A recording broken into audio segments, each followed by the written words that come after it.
Hello শিক্ষার্থী বন্ধুরা, আজকের ক্লাসে সবাইকে স্বাগত। আজ আমরা ইনপুট আউটপুট ক্লাসের দ্বিতীয় পর্যায়ে আলোচনা করব। গত ক্লাসে আমরা এই ক্যারেক্টার টাইপের ডেটা নিয়ে কাজ করেছি, কিভাবে ক্যারেক্টার টাইপের ডেটাকে ইনপুট নিতে হয় এবং কিভাবে সেটাকে প্রদর্শন করাইতে হয়, অর্থাৎ আউটপুট দেখাইতে হয়, সেটা নিয়ে আমরা দেখাইছি। ঠিক আছে, এখন এই ইন্ট বা ইন্টিজার টাইপের ডেটা নিয়ে আমরা কাজ করব।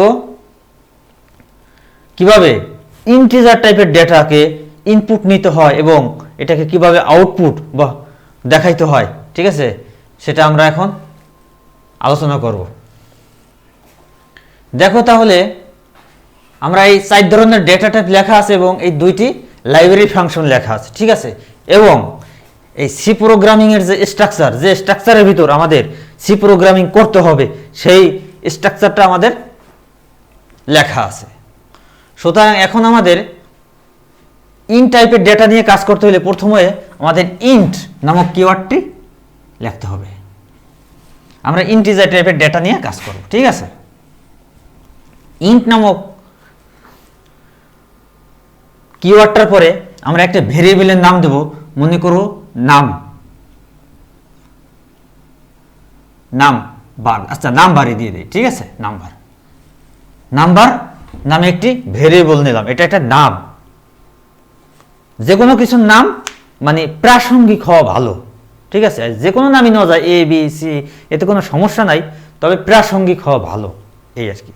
ঠিক আছে, এই নাম নামক ভেরিয়েবলের ভিতর আমি 10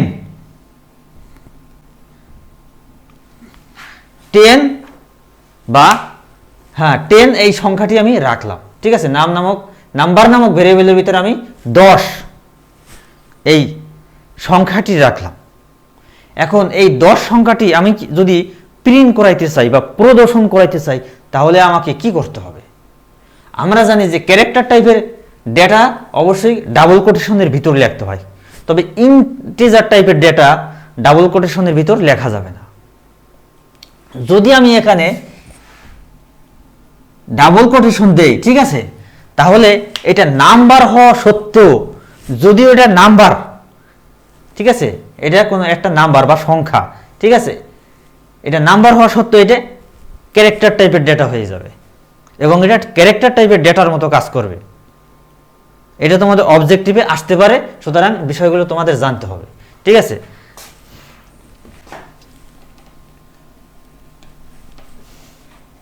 আমি 10 দিলাম। ঠিক আছে,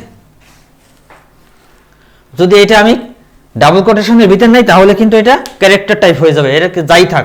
এরকম যদি আমি ডাবল কোটেশনের ভিতর এখানে 100 দেই, ঠিক আছে, তারপরে এটা কিন্তু এটা প্রোগ্রামিং ল্যাঙ্গুয়েজে ক্যারেক্টার টাইপ বিবেচনা করবে।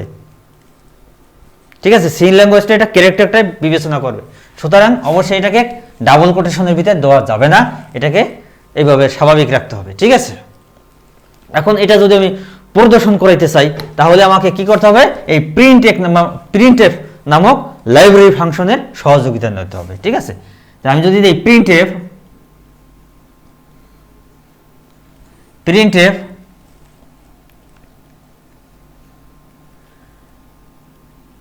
তারপরে আমার অবশ্যই একটা ফরম্যাট স্পেসিফায়ার ব্যবহার করতে হবে। তাহলে ইন্টিজার টাইপের ডেটার জন্য কি ফরম্যাট স্পেসিফায়ার ব্যবহার করা হয়? Percent D.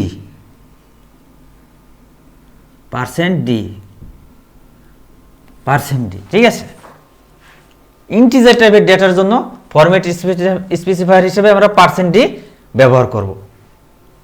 তারপরে আমাদের এই ভেরিয়েবলের নামটা দিয়ে দিতে হবে। ভেরিয়েবলের নাম কি? নাম্বার।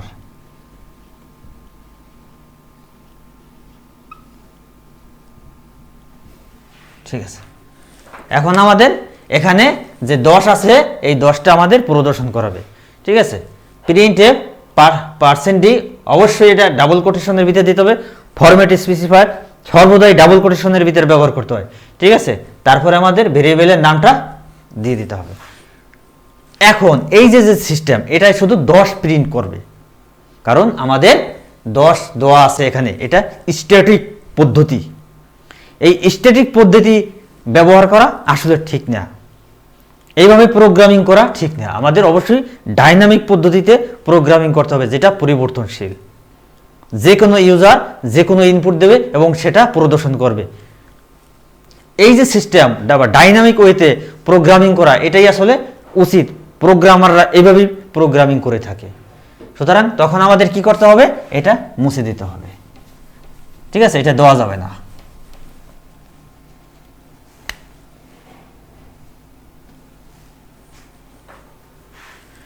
ঠিক আছে, এখন নাম্বার এটা এমটি, এর ভিতর কিছুই নাই, ঠিক আছে। এই নাম্বারের ভিতর কোনো মান নাই। এর ভিতরে মান দেওয়ার জন্য আমাদের কিছু প্রোগ্রাম লিখতে হবে এখানে। এর ভিতরে নাম দেওয়ার জন্য আমাদের এই স্ক্যানএফ ফাংশন ব্যবহার করতে হবে। তো তার আগে এখানে ইউজার ABCD দেবে নাকি কোনো প্যারাগ্রাফ দেবে নাকি কারো নাম দেবে, এটা আমরা ইউজারকে বলে দিতে হবে, এটা সুন্দর করে সাজানোর জন্য, ঠিক আছে।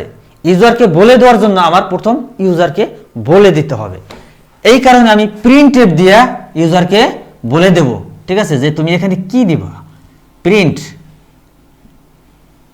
প্রিন্টএফ দিয়ে আমি ইউজারকে বলে দেব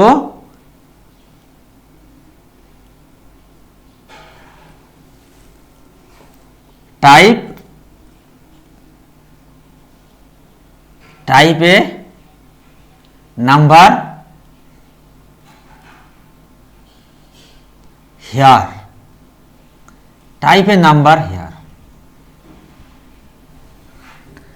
এখন টাইপে নাম্বার হিয়ার যখন ইউজার এখানে লেখা দেখবে, ঠিক আছে, আমরা যখন কোনো ফর্ম ফিল আপ করতে যাই, কোনো ওয়েবসাইটে, তখন আমরা সেখানে লেখা দেখি, কি লেখা দেখি, নেম অথবা ফার্স্ট নেম, লাস্ট নেম, তারপর লেখা দেখি এইজ, তাই না। এখন যেখানে এইজ লেখা আছে সেখানে অবশ্যই আমরা এইজ দেব। তার মানে কি, হয়তো কারো বয়স 10, কারো বয়স 15, কারো বয়স 20, এরকম আমরা দেব। সেখান তো আমরা কোনো টেক্সট দেব না, তাই না। যেমন লেখা আছে এইজ যখন লেখা আছে আমাদের ওখানে এইজই দিতে হবে, ওখানে তো আর আমরা নাম দেব না, ঠিক আছে। আবার যেখানে নেম লেখা আছে সেখানে তো আমরা এইজ দেব না, তাই না, সেখানে নেমই দেব। এই বিষয়টাই আসলে এইটা, ঠিক আছে। এটা ইউজারকে বলা হলো যে তুমি এখানে একটা নাম্বার দাও, এখানে কোনো টেক্সট কোনো প্যারাগ্রাফ দেওয়া যাবে না, এখানে একটা নাম্বার দাও। এটা আমরা ইউজার দেখবে, ঠিক আছে, এটা ইউজার দেখবে, দেখে ইউজার সেখানে নাম্বার দেবে, সেখানে কোনো টেক্সট দেবে না, ঠিক আছে। সুতরাং এখন আমরা যেহেতু ইউজার সেখানে নাম্বার দেবে, তো ইউজারের নিকট থেকে নাম্বারটা নিয়ে আমরা এই ভেরিয়েবলের ভিতর স্টোর করব। এই ভেরিয়েবলের ভিতরে স্টোর করার যে সিস্টেম, সেই সিস্টেমকে আসলে স্ক্যানএফ লাইব্রেরির মাধ্যমে করা হয়। তাহলে স্ক্যানএফ লাইব্রেরি ফাংশনটা আমি লিখলাম, স্ক্যানএফ, এই লাইব্রেরি ফাংশনটা আমি লিখলাম। লেখার পরে আমি এখানে ডাবল কোটেশন দিয়ে %d, কারণ এই ফরম্যাট স্পেসিফায়ার এই ইন্টিজার টাইপের ডেটার জন্য ব্যবহার হয়, এটা আমরা পূর্বে জেনেছি, ঠিক আছে। এখন স্ক্যানএফ যে %d, তারপরে কি করতে হবে, এখানে কমা দেওয়ার পর আমি যে ইউজারের নিকট থেকে আমি যে ইনফরমেশনটা নিলাম, টাইপ এ নাম্বার, ঠিক আছে, সেটা নিয়ে আমি কি করব, এই ভেরিয়েবলের ভিতরে রাখবো, তাই না। এই ভেরিয়েবলের নামটা এখানে দিতে হবে নাম্বার, ঠিক আছে। এই ভেরিয়েবলের নামটা এখানে দিতে হবে, তবে শর্ত হলো স্ক্যানএফ এই লাইব্রেরি ফাংশনের ভিতর কোনো ভেরিয়েবলের পূর্বে একটা এম্পারসাইন দিতে হবে, এটা হলো শর্ত, এম্পারসাইন দিতে হবে, তা না হলে প্রোগ্রামিং ভুল দেখাবে, ঠিক আছে, এরর শো করবে। এখন তাহলে শেষ। এখন কি হবে, আমাদের ইউজার যে নাম্বারটা দেবে, 10 দেও, 11 দেও, 12 দেখ, তারপরে যে কোনো নাম্বার দেখ, 20 দেখ, যে কোনো নাম্বার সে যদি ইনপুট দেয়, সেই ইনপুটটা কি হবে, স্ক্যানএফ এর মাধ্যমে এই নাম্বার নামক ভেরিয়েবলের ভিতরে স্টোর হবে। তারপরে যেহেতু আরো আছে, ঠিক আছে, তারপরে আবার প্রিন্টএফ এর মাধ্যমে সেই স্টোর হওয়া নাম্বারটি কি হবে, %d মাধ্যমে দেখাবে কিসের নাম্বার, এই যে স্টোর আছে কোথায়, নাম্বার নামক ভেরিয়েবলের ভিতর।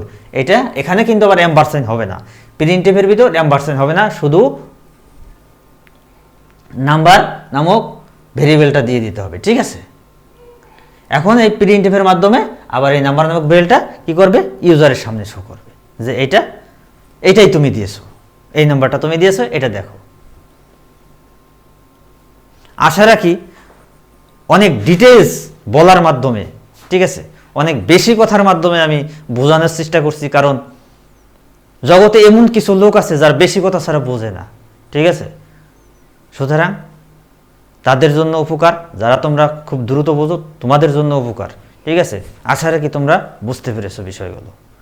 এই বেসিক বিষয়গুলো জানা থাকলে অ্যাডভান্স বিষয়গুলো সহজ হয়ে যায়। ধন্যবাদ সবাইকে।